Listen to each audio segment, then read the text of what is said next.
को खत्म करूंगा। और इंडियन यूनियन मुस्लिम लीग झारखंड प्रदेश के जो प्रदेश महासचिव हैं जनाब शानुल हक साहब, मैं उन्हें यहाँ बुलाना चाहूँगा।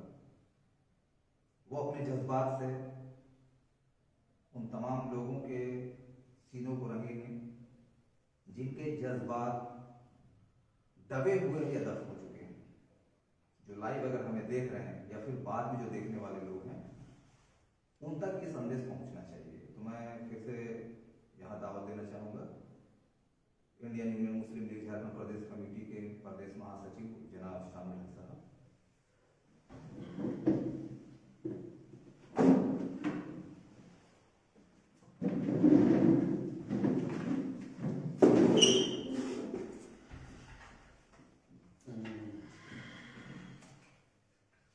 आज बहुत ही खास दिन है। 19 दिसंबर 2021। ठीक हम इतिहास में 19 दिसंबर 2027 को जब जाएंगे तो उस दिन हृदय विदारक घटना घटी थी और देश के दीवानों के लिए एक इनकलाबी समय था, जिस दिन 19 दिसंबर 1927 को अशफाकुल्लाह खान, राम प्रसाद बिस्मिल और ठाकुर रोशन सिंह को अंग्रेजों ने फांसी के फंदे पर चढ़ाया था। और दोस्तों, फांसी के फंदे पर चढ़ाया नहीं था, खुशी खुशी उन लोगों ने फांसी के फंदे को चूमा था। और खुशी किस बात की थी? खुशी इस बात की थी कि आज जो हमारी शहादत हो रही है, ये शहादत रंग लाएगी और हमारे आने वाले लोग, भारतवासी, हिंदुस्तान की हवाओं में आजादी के साथ सांस ले सकेंगे। इस बात की खुशी थी। वैसे तो इतिहास में इन वीर नौजवानों का इतिहास दर्ज है। जरूरत है कि समय समय पर हम लोग इनकी जिंदगी पर रोशनी डालें। शहीद अशफाकुल्लाह खान जिस वक्त फांसी के फंदे पर झूलने को तैयार थे, उस समय उनकी उम्र मात्र 27 साल थी। 27 साल की उम्र युवा का उम्र होता है। बहुत उमंगें होती हैं, बहुत सारे सपने होते हैं। वो कैसे युवा थे जिनकी उमंगें और जिनका सपना अंग्रेजों के खिलाफ लड़ाई थी, अपने हिंदुस्तान के खिलाफ चलने वाले मुहिम को मुंहतोड़ जवाब देने का एक मुहिम था। कैसी दीवानगी थी कि हिंदुस्तान को आजाद करना उनकी जिंदगी का मकसद था। आज हम तमाम लोगों को, हमारे ऐसे युवाओं से प्रेरणा लेने की जरूरत है। आज हमारे युवा कहां हैं? आज समय है, वक्त है ये देखने का कि हिंदुस्तान के अंदर में हमारे युवा कहां हैं। भारत को युवाओं का देश कहा जाता है। तमाम युवाओं को मैं ये संदेश देना चाहता हूं कि शहीद अशफाकुल्लाह खान, राम प्रसाद बिस्मिल और ठाकुर रोशन सिंह की जिंदगियों को गौर से पढ़ें और उनके संदेश को तावीज बना करके गला में डालें। तब भारत हमारा गौरवान्वित हो सकता है। ये एक बड़ी बात है कि हमारे देश में इन जैसे शूरवीर नौजवान गुजरे हैं, तो आज हम आजादी की सांस ले रहे हैं। और जब घटना हुआ था रेलकांड, काकोरी रेलकांड, लूटकांड, तो सबसे पहला जो है, सबसे प्रखर और प्रमुख तौर पर अशफाकुल्लाह खान थे। उन्होंने बहुत अहम भूमिका निभाई थी। जब लूटकांड हो गया, उसके बाद ये लोग खाना बदोश की तरह अपने आप को कभी किसी शहर, कभी किसी शहर, कभी किसी शहर में अपने आप को बचाते रहे, ये सोच करके कि मुझे आगे की ओर लड़ाई लड़नी है। लेकिन ठीक उसी समय देश के गद्दार भी, देश के वासी होने के नाते, देश के गद्दार भी देश के वासी हैं थे, और देश के वासी होने के नाते उनका फर्ज था कि वो देश के प्रति अपनी वफादारी दिखाएं।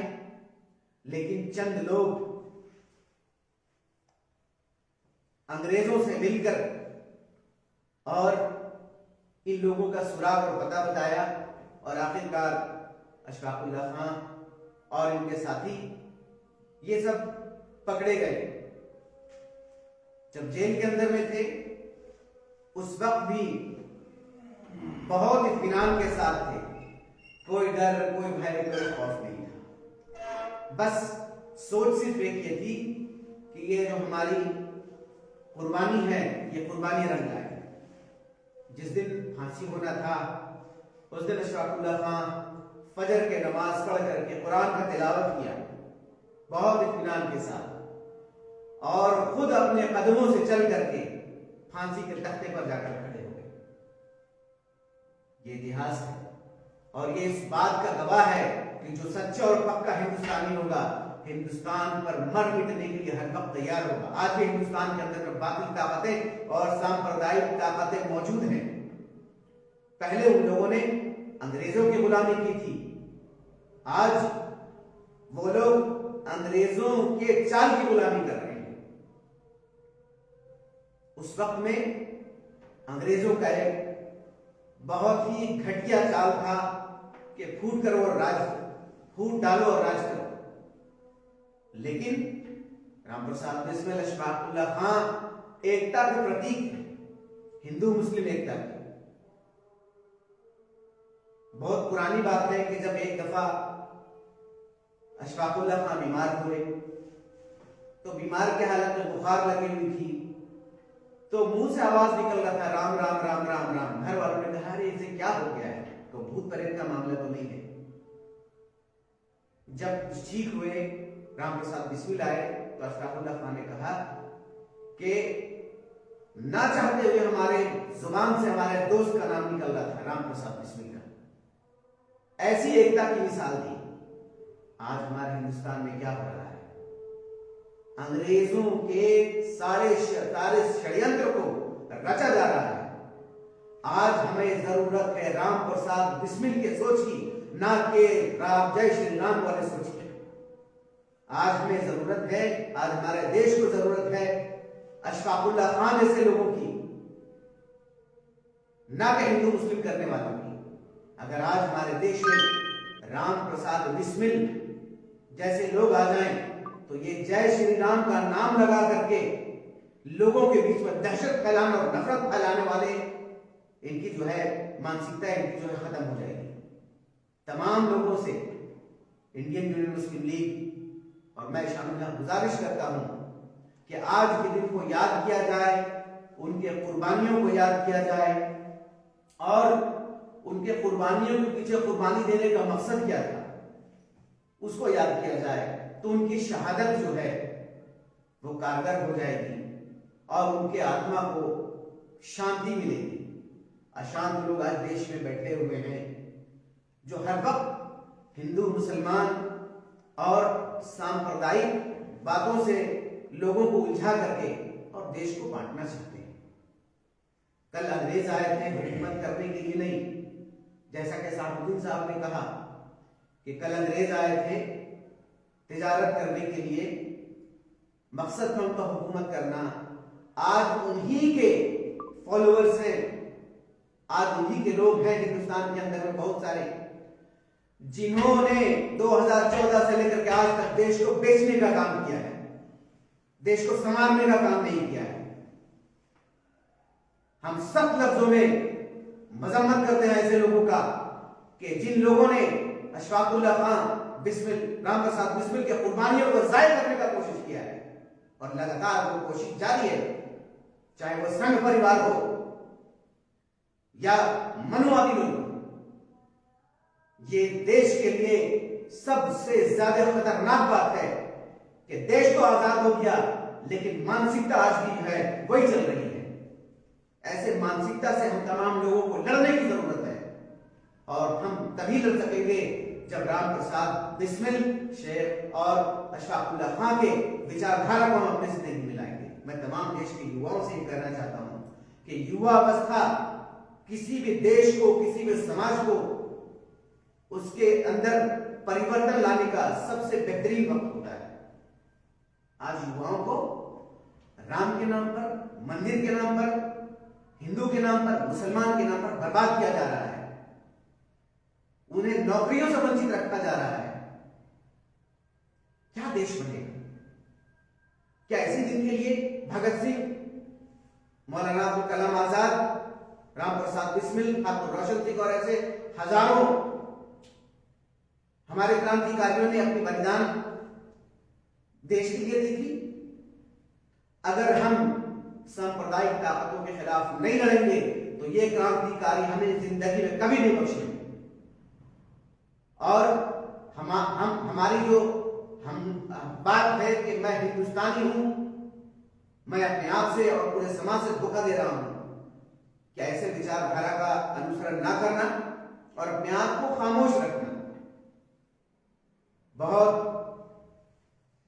मशहूर शेर है शहीद अशफाकुल्लाह खां का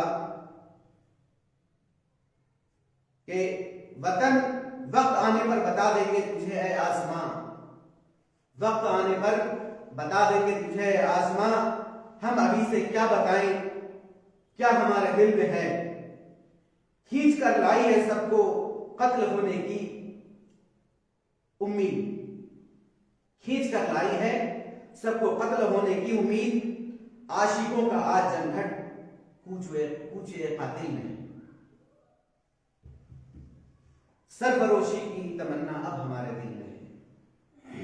बस ये एक शेर नहीं, ये हौसला है, ये पंक्तियां नहीं, ये एक जलजला है। वो जलजला जिसने अंग्रेजी हुकूमत को और अंग्रेजी हुकूमत के पांव तले जमीन खिसका दी। आज इसी तरह के शेर से और इसी तरह के जो है हमारे क्रांतिकारियों के विचारधारा को हमें अपने अंदर पिरोना होगा और इन तमाम सांप्रदायिक ताकतों को यह बता देना होगा कि अभी भारत का युवा जिंदा है। और मैं भारत के युवाओं से कहना चाहता हूं कि जिंदा हो तो जिंदा होने की सबूत दो, जिंदा हो तो जिंदा होने की सबूत दो। जब तक हम अपने क्रांतिकारी वीर शहीदों की जिंदगी को नहीं पढ़ेंगे, उसका चर्चा नहीं होगा, हमें मालूम नहीं चलेगा कि कितने मुश्किलों के साथ आज हिंदुस्तान आजादी का दिन जो है गुजार रहा है। अगर इसी तरह से हम लोग नादानी में जिंदगी गुजारने लगे तो वो दिन दूर नहीं जिस दिन फिर से हिंदुस्तान गुलाम होने की कगार पर आ जाएगा। और जिस तरह से तमाम चीजों को बेचने का काम किया जा रहा है, लगभग में हम लोग आर्थिक गुलामी के कगार पर आ गए हैं। ये हम तमाम लोगों को समझना होगा, ये तमाम लोगों को जानना होगा।